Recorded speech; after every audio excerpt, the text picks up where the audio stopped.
Raptors had a tough loss against the Chicago Bulls last night, and while Fred VanVleet looked absolutely amazing, Toronto was torched by Zach LaVine throughout this game, and Scottie Barnes seemed as if he was dealing with an injury throughout this one. So we'll break down everything regarding this game in this video, as well as Serge potentially recruiting Giannis to the Raptors, even though he's currently a teammate with him down for the Milwaukee Bucks, and Goran Dragic and a Bulls announcer are coming out and making absolute fools of themselves. So a bunch of stuff to break down. Without further ado, let's jump straight into it. Hello everybody, Ben Rogers here, the Raptors Digest, breaking down the latest Toronto Raptors news. And if you guys want to stay up to date with everything surrounding the Toronto Raptors, definitely hit that subscribe button. It means the world to us. But let's dive into the news, and the first thing we're discussing is the Toronto Raptors' brutal loss to the Chicago Bulls. Now, last night, unfortunately, couldn't get a live post-game reaction up to this one, but we're reacting to it a bit here now, and there's some interesting storylines that we do have to take away from this one. And while I won't do a full game recap, I'll throw out a couple of awards. The big thing that really caught my eye in this game is Scottie Barnes. And now, he had a moment in this one where, I'll throw out the segment, not the OGs. The spicy Pele of the day is certainly going to Scottie Barnes. Just ferocious, posterizing jam that he had in this game, where he just rose up, caught a body, and threw that dunk down. And might be one of the better Scottie Barnes dunks we've seen, as his tenure with the Raptors, because that was absolutely ferocious in traffic. A good look for Scottie Barnes getting up there, but with exception of that play, Scottie Barnes throughout this game just seemed like he was limping. He was, just not being aggressive, being tentative with his plays. And, you look at the box score, and with the exception of that dunk, you take that dunk away. He had 3 points in this one. Chada, didn't make his threes, went 2 of 9 from the field. And, we've been asking, especially with Pascal Siakam going down, the guy that's really carried our half-court offense through the start of the season, for Scottie Barnes to be more aggressive, be more, looking to facilitate and all these sorts of things. And he's done that at times, especially during his rookie season for the Raptors, and through moments in this year, like you look to the second half or the fourth quarter against the Dallas Mavericks game, right? We've seen flashes of Scottie Barnes just being able to take over games. And you have to question, because it's not the mentality with Scottie Barnes. Sometimes he is a bit passive and tentative and stuff, but just given the fact that he's currently limping on, every second possession, it looks like, people are questioning whether or not Scottie Barnes is actually out here hurt. He dealt with an ankle injury coming into training camp. He tweaked it, in this game as well. So, he didn't go out of the game, but, just a tough look. So hopefully Scottie Barnes isn't dealing with serious or long-term ankle issues or something. If he is, maybe sitting him out for a game or two to get back fully healthy so he doesn't aggravate those injuries further. That might be the move for the Raptors. I feel like on the channel we're out here watching minutes and all that sort of stuff, but it was such a big factor in us going down in the playoffs last season that this season's going to be a focal point. It's got to be a focal point that we keep all of our guys healthy. Don't overload them, because we know Nick Nurse loves to give our top 6-7 guys all of the run and not run a lot of the bench. But in this one, kind of switched up his tune a little bit. As you can look at the box score, pretty well everyone played in this game. Remarkably, Fred VanVleet only got 34 minutes in this one and still was absolutely dominant in 27 points, 4 assists, 3 rebounds. Was the guy that, with Siakam down, is carrying that half-court offense. OG didn't look as great on the offensive end tonight, but still solid on the defense, going 4-12 from the field and 4 turnovers in this one. But one little thing I did catch just watching the game is our defense looks a whole lot better with Christian Koloko out there on the court. And he had, 6 blocks in the first half of this back-to-back against the Chicago Bulls. Didn't have the same amount of blocks in this game, but his rim protection, his presence out there, he missed a few bunnies in the second half. I get it, yada, yada, yada. But his impact, even as a rookie, just on the defensive end, is a serious impact for this Raptors squad. So that's it's a nice little piece, nice little addition for the Raptors to have there. And while last season I was drumming up all the propaganda I could regarding Precious Achiuwa, and he didn't have a horrible box score game out there, but games like this, I feel like I want to see Precious Achiuwa just really take over, really, work his game to the next level, and get in his bag a little bit, because tonight, especially where Chris Boucher had 0 points. This was a game we really could have seen Precious Achiuwa step up, right? Boucher, 14 minutes, 0 points. Thad, 0 points in 10 minutes. Juancho, 11 minutes, got 5 points, which is solid. But Precious had, 4 or 6 from the field, 10 points in this one. But there were moments throughout where I thought he could have just taken over a little bit and, been more effective and stuff. Just from the box score, might be missing something there. But, I was searching for a big Precious Achua game in this one, and it didn't happen. And shout out to Juancho Hernangomez, Bo Cruz out here getting some run out here for the Raptors. The Cruz missile, first bit of actual game time for the Raptors in this one since we brought in the animation. So shout out to the Cruz missile, but the bench, even though a lot of guys played, we didn't really have anyone that really stood out. Nick Nurse was searching for answers, and OG wasn't great. Gary Trent Jr., the star boy, I thought had one of his better games, given he was slumping in the last 2 outings for the Raptors squad. Not sure what's up with him, but he seemed to be taking a step in the right direction last night, even though the box score just 7-12 from the field, 19 points.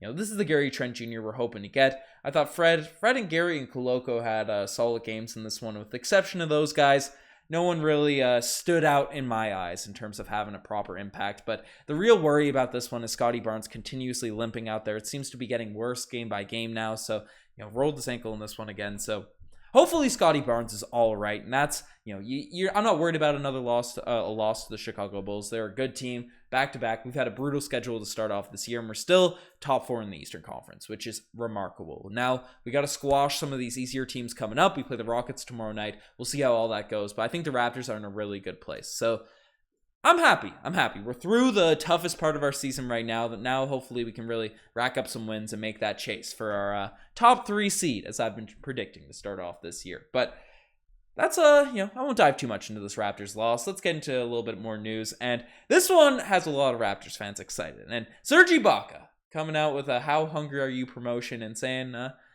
trying to get Giannis to the Toronto Raptors. Any excuse I get to play this animation, I'm going to break it out. So let's dive into another episode of Giannis Watch. Oh, that's the wrong animation. What are we doing?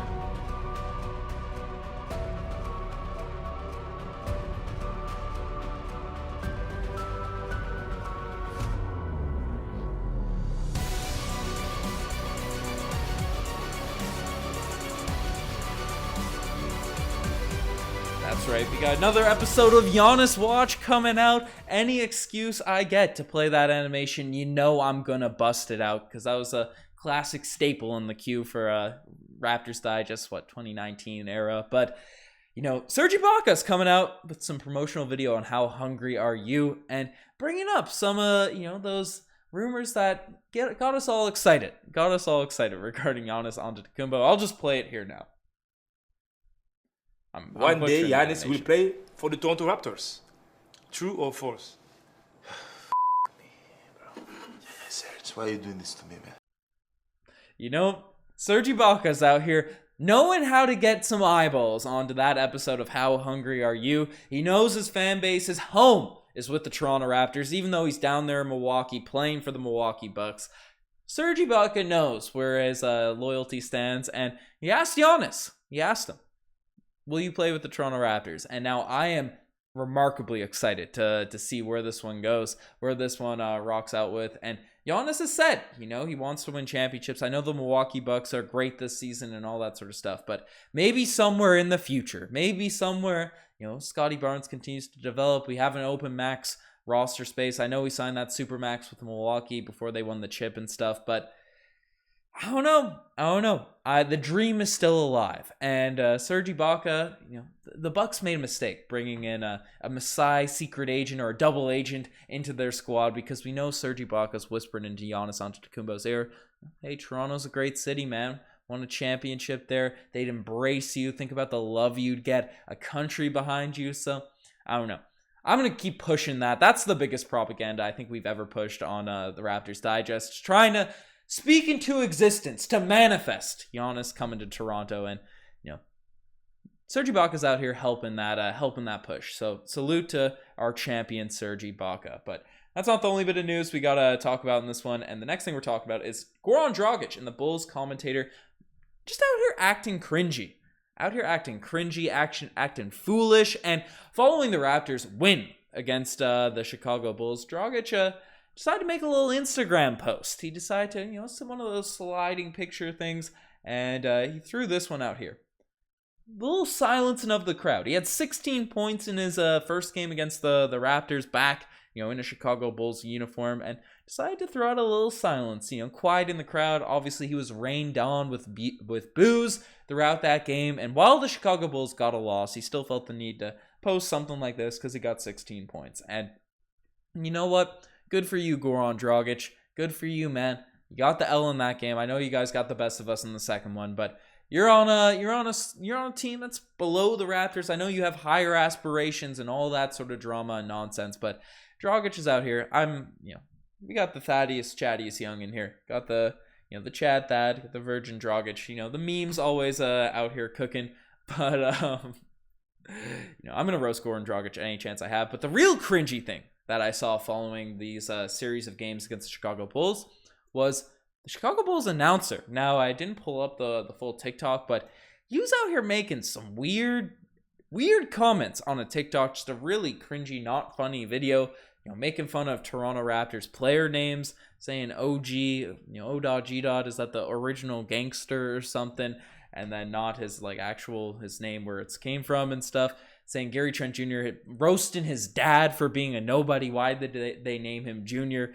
Randomly bringing up Ron Harper Jr.'s dad as a higher profile player, even though, Gary Trent Jr.'s dad was in the NBA. Just some absolute nonsense stuff. So, I don't know. Some big L's, some big golden kazoos just going to Goran Dragic as well as the Bulls announcers following those games. So, can't wait to play Chicago Bulls again and try to get a W. I know they got DeMar DeRozan and they got some likable guys on the squad, but with Goran Dragic now the announcer sort of getting on under the skin of Raptors fans, I'm excited to see us play him again. But the next thing we're talking about in this vid is OG Anunoby being top 3 in the Defensive Player of the Year race. Now, a few days ago, OG Anunoby came out and said that he feels like he's the best defender in the NBA, and he's been backing it up on the court. He's trying to make that Defensive Player of the Year push.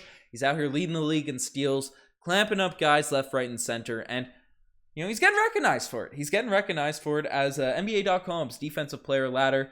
While Giannis is number 1, and probably rightly so, the Bucks have been remarkable. Their defense has been great. They've had a little bit of an easier schedule than the Toronto Raptors, but Giannis deserves to be at the top of that list. Marcus Smart, Defensive Player of the Year last year. I don't know. He's up there. It is what it is. But OG Anunoby, 3rd on that list. So he's making his way up. He's earning his reputation. Obviously, a guy that's never really been ranked in those lists, surprisingly enough. So the fact that he's there at the start of the season, if he can maintain this level of performance, maintain this level of trajectory, get that respect, I wouldn't be surprised to see OG Anunoby win Defensive Player of the Year, especially as we start beating up on some scrub teams. So shout out OG Anunoby getting that work in. And the final topic of discussion in this video is our first official look at the Raptors' new jerseys. Now, we had a little leak come out on those, sketchy camera phone footage of the Raptors new city jerseys, the black and gold ones we usually wear. But we got actual photos of them on Raptors players now at this point. So first one here is looking Scottie, and the phone didn't really capture the sort of design that was behind the black and gold. There's a little bit of shaded design on the jersey front, which I think could look cool. It's still tough to tell how it will pop out there on the actual court. Got another angle of it, Fred VanVleet here, but it's pretty basic. Reminds me of just like our championship jersey, right? Without the chevron, but in that black and gold design. That's the sort of style I'm sort of getting from this one here. So repping the city, the black and gold colorway is always a nice colorway, but I want to see the Raptors get a little bit wild with some jerseys. This one's kind of plain, kind of boring. I've been of the mindset we need to change our kit soon. I don't like our current look of jerseys. The red one I don't mind too much, but our white, even our black, I'm not a big fan of our just current set of jerseys. So hopefully a rebrand is coming following this season. But folks, you guys are the best for making this far. Subscribe to the channel if you guys haven't already. Shout out to Bueno Kitty in the GOAT tier of channel members. But you guys are the best. I'm signing out. Cheers.